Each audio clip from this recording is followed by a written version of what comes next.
This week I am bringing you along as I make dinners for the family. Nothing special, just kind of some typical meals that we have. We are a very meat-centered family. We have a very meat-centered diet. So you can see everything that I make here is definitely heavy on the meats. I raise beef, pork, lamb, chicken, turkeys, have a dairy cow. We raise our eggs. So everything here on the farm that we eat is raised here on the farm. So that's why we have a very heavy meat diet. And I know it's very controversial, but I am a firm believer that meat is a very healing food for your body. And so for me, it is very important to serve meat to my family. So the first meal on the week is a chuck roast. I am starting this chuck roast first thing in the morning. So I thawed it the night before. I am searing both sides of both chuck roasts, salting it heavily, and then letting it cook for most of the day. I pull it out of the oven and let it sit. I actually did let it chill because I did not have time to pull it immediately after it came out of the oven, or immediately after it cooled. So it actually got really cold. So I'm warming the meat back up over the stove top. You can see the juices are all starting to kind of come together as they're being warmed up. And so when I made this chuck roast, I kind of was, I don't know, not really sure what I wanted to make. And so this kind of beef gravy style meal came about because I was like, what am I feeling today? So I pulled all the beef, and because I made it with pork lard, there were definitely a good amount of fats in with the beef. So I started adding a little bit of flour, and I added some chicken stock that I had downstairs. Kind of slurried it all together, and it came together into a really, really delicious beef gravy. If I could say it resembles anything, it would be like a beef stroganoff. My family does not like mushrooms, so we did not have mushrooms, but I did serve it over pasta, and it was a pretty big hit. The next day, I am making tacos. Now, I did not pull this ground beef out of the freezer ahead of time, so I am trying to work with a couple pounds of frozen beef, which can be done and is a nice quick meal.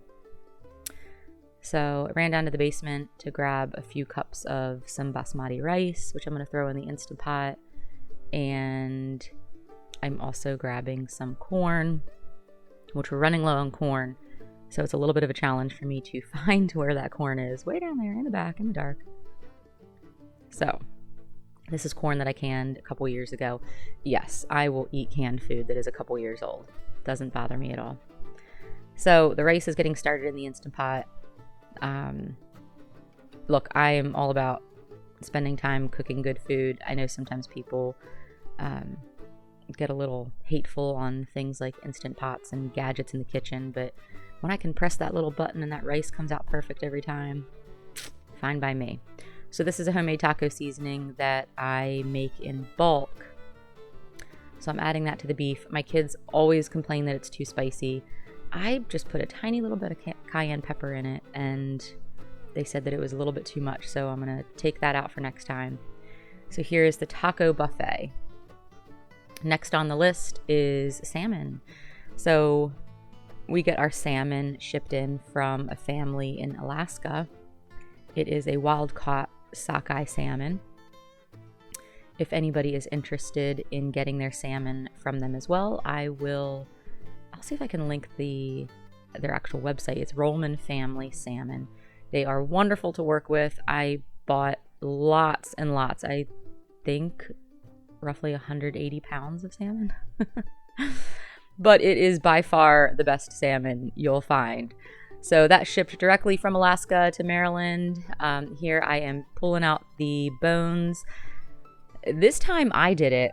It's a little bit of a tedious task, but my kids fight over this job.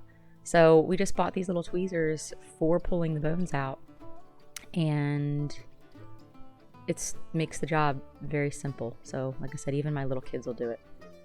So I add a little pork lard to the top of it. We use pork lard for everything because I have gallons and gallon buckets full of pork lard. So we use a pork lard. I'm using that, just kind of smear it over top of that, right? Over top of the fish. Salting it. Honestly, when I cook meats, a lot of it is just salt. I want to taste the flavor of the meat and not seasoning.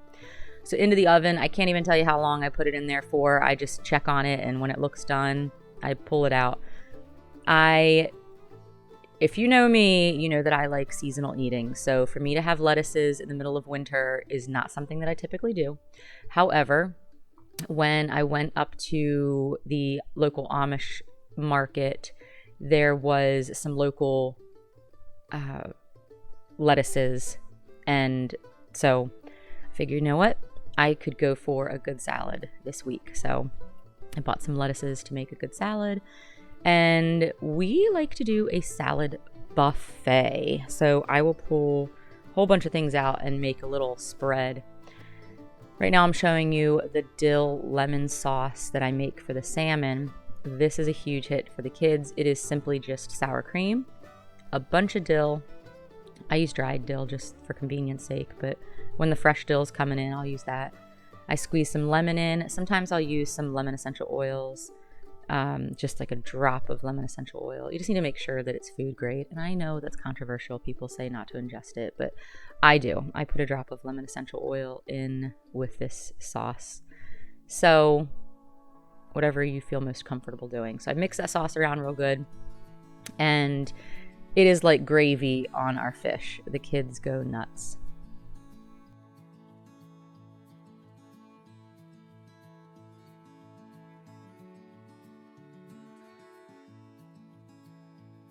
So after I get that mixed up, I'm going to start working on getting the salad bar set up. And you can see we do the olives, the artichokes. We did have some strawberries today, pine nuts, raisins. We do a whole bunch of different things. It just depends on what we have sitting around.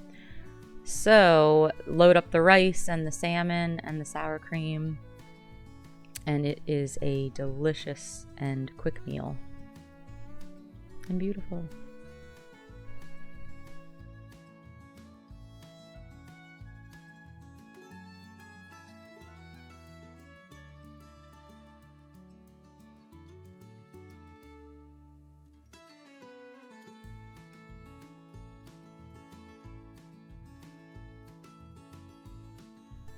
So next on the list is smash burgers. I only recently just started making smash burgers over the winter, and let me tell you what, I don't know why pressing these burger patties into a fine little smush of a nothing, I don't know why it changes the flavor as much as it does, but man, it is good. I don't know if it's just because the flavor is more consistent because everything's cooked evenly. I don't know if it's because it is frying in its own juices and deliciousness. I'm telling you what, burgers are good, but smash burgers are on a whole nother level.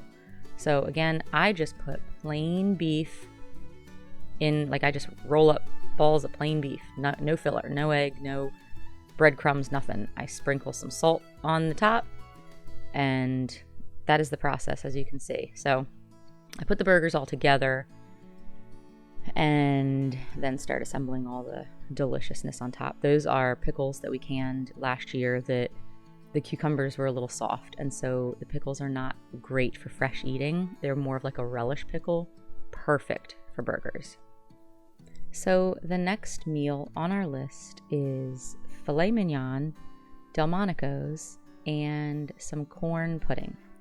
I grew up eating this corn pudding, so I figured it would be nice to make this for the kids. I think that the last time they've had this was probably a few years ago, which means a handful of my kids have not had this on the menu before. But I was just feeling it. I wanted something a little hearty, and so I will share this recipe down below, but it is pretty much just boiling water, cornmeal. I used polenta in this particular batch, and some salt, milk, eggs, baking powder, I believe, I believe that's it. So I'll put it all below because I can't even remember now what I did to make it. And I just whisk it around real good and then put it in a buttered casserole dish and pop it in the oven. So it was a nice, easy, quick side to go along with our steaks.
Now, as I went and put it in the oven, I realized, shoot, I actually had put things in the oven.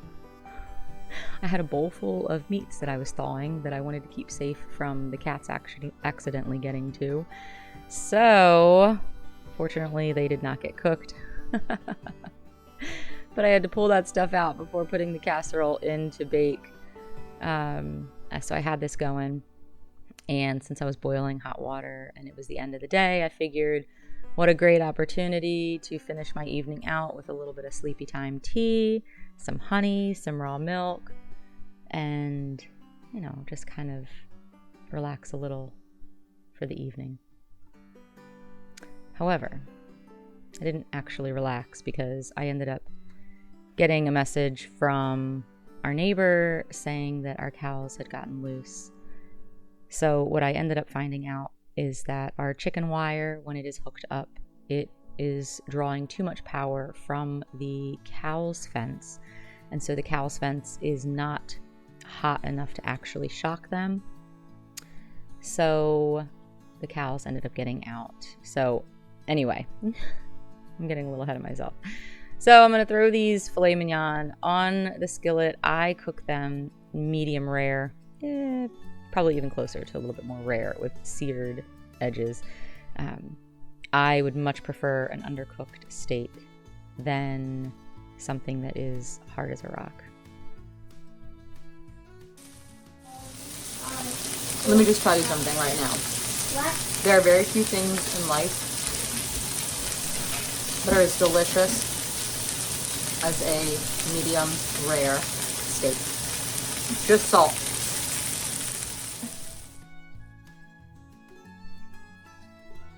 So I threw the filet mignon on, and then also I had some Delmonicos as well. So I'm cooking them all up.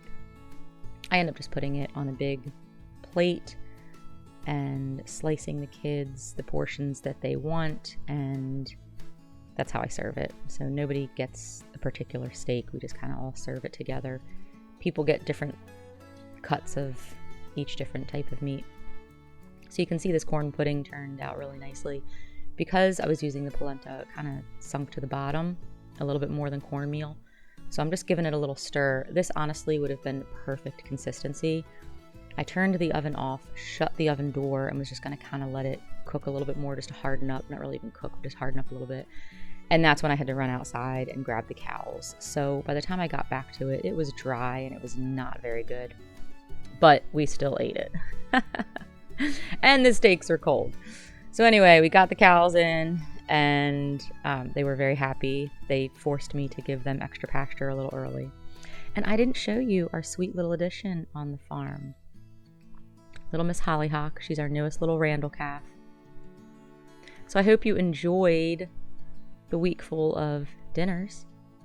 I have a super exciting announcement to share with you, which is kind of rocking our world a little bit. I will be sharing that with you next week. And no, it is not a baby calf.